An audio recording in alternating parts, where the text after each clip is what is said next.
আব্দুল হান্নান মাসুদ, নোয়াখালী 6, প্রশ্ন করতে পারেন। আমার নির্বাচনী এলাকা নোয়াখালী 6 হাতিয়া।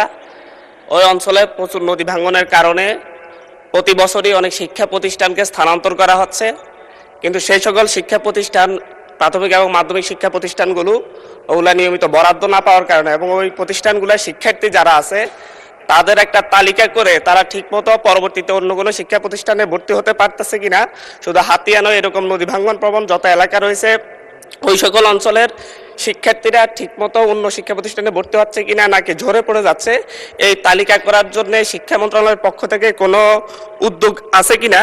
এবং পাশাপাশি হরিণের দেশ নিজনদ্বীপ ইউনিয়ন প্রায় 25,000 জনগণের বসবাস, সেখানে একটিও মাধ্যমিক শিক্ষা প্রতিষ্ঠান নেই। পাশাপাশি সেখানে যে প্রাথমিক শিক্ষা প্রতিষ্ঠানগুলো রয়েছে সেই প্রতিষ্ঠানগুলোতে শিক্ষকের প্রবল সংকট।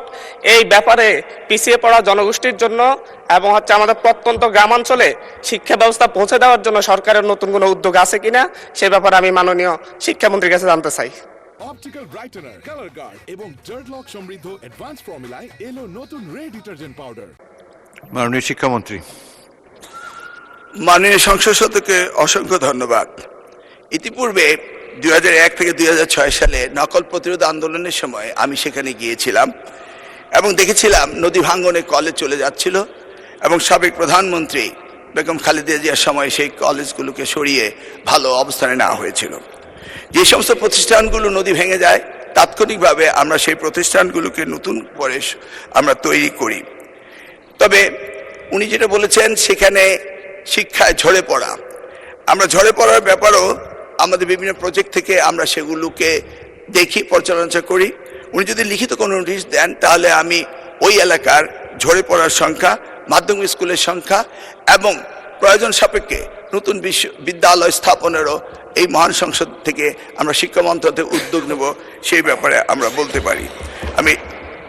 আমি এটাও বলতে পারি যে বিভিন্ন প্রশ্নে এসছে বিরোধী দলের বিষয়ে, আমি এটাও বলতে পারি মাননীয় প্রধানমন্ত্রী আমাদেরকে নির্দেশ দিয়েছেন সারা বাংলাদেশে শিক্ষাকে দলীয়করণ না করে শিক্ষা সকলেরই ব্যবহারযোগ্য সামগ্রী, এই শিক্ষাকে উন্নত করার জন্য তিনি নির্দেশ দিয়েছেন।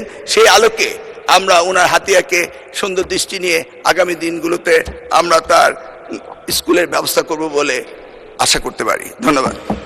ধন্যবাদ।